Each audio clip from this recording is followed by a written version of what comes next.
blocking what Allah did not block. Remember this. We're stopping what Allah did not stop. We're disallowing what Allah allowed. So how can you be happy? How are you going to have a happy home? Towards a happy home, you want to walk in that direction. Don't disallow what Allah allowed. If Allah allowed it, learn as a good Muslim. Like I started by saying your happiness is by developing your relationship with Allah. Wasn't that my first point? So if Allah said, allow this, you're saying, no, I won't. Well, then forget about your happiness. It's not going to come.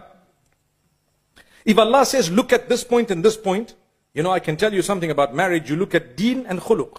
And the hadith says, if the deen is good, if the akhlaq are great, and so on, and both of them would like to marry one another, if you're not going to let that happen, the same hadith says there will be fitna and fasad on earth. People don't want to hear that hadith. They don't even want to hear it. Sometimes religious people don't want to hear it. But the world out there is filled with adultery, fornication, whatever else it is. If you're trying to get into marriage, you need to know you're going to need to help people get out of whatever you may consider unacceptable. And to do that, you have to go back to Allah.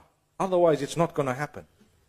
A lot of the people are suffering. I'm not going to ask you to raise your hands if you relate to what I've just said, because I think we won't be able to count the hands.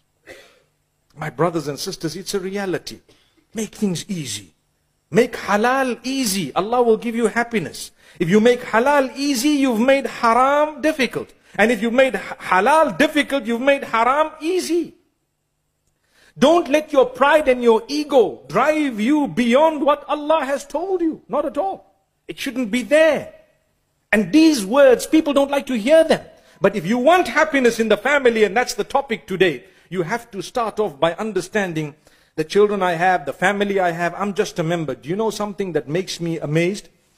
If Allah wanted, He could have created us singular, so you have no family. It's just me. If He wanted, He could have done that. We could have grown from the ground like the trees. You know? It's just me. I'm alone, singular.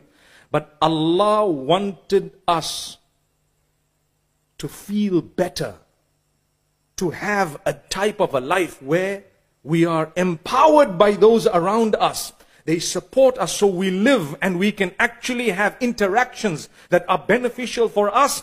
Every interaction will either take you towards Jannah, which is paradise, or towards hellfire, which is Jahannam.